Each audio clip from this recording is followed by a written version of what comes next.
Hey everybody, I'm here with the great Danny Boyle. The film is 127 hours and it's such a remarkable story, remarkable film. You've knocked another one out of the park. I mean, at this point, do you even really, it's like when you come in and set up these movies, has it gotten easier at this point? Like, or do you actually, is every movie a bigger challenge than the last one? Because this seems like a very challenging film.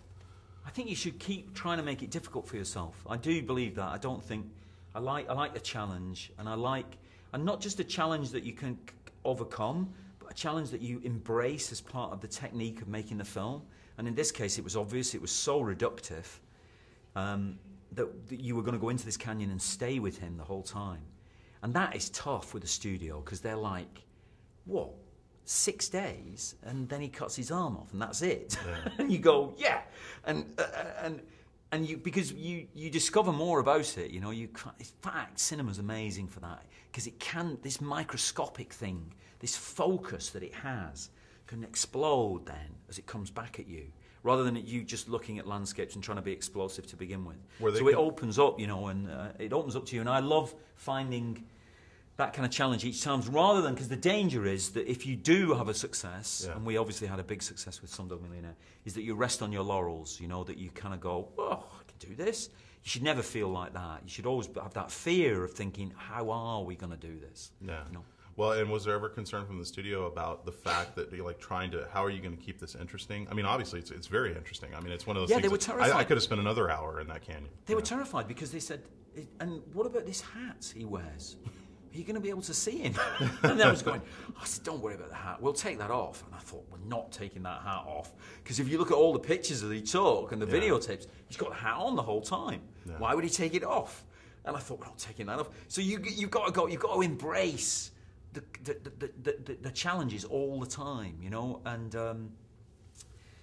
yeah, it opens up stuff to you, and that convinces James. It helps James be completely enter the moment, because he watches the videotapes that Aron left, sees he's wearing the cap all the time, and then if I turn up and say, oh, you won't be wearing the cap, the studio don't like it, it's like, you know, what are we doing this for? You've got to commit to the story, and then, you know, it's a huge journey you go on, and you hope you come out the other side with something that people can watch and love, you know. Well, and James Franco, this guy seems like such a class act. I mean, I've met him a couple times. He seems like he's very dedicated to his craft, and I mean, obviously he's really dedicated to this particular performance. You seem to always be able to get great performances out of young actors.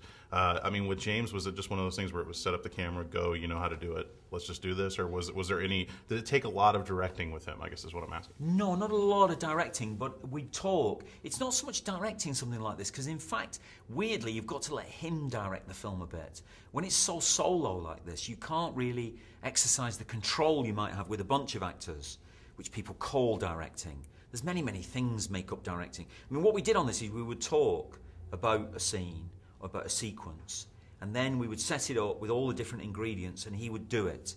And we would run these long takes of him doing it. And because of the long takes, I think James was able to just, and the isolation, because even on the set, he was very isolated, because you couldn't get in the canyon very easily. It would allow him to kind of go into a zone with it, really, you know.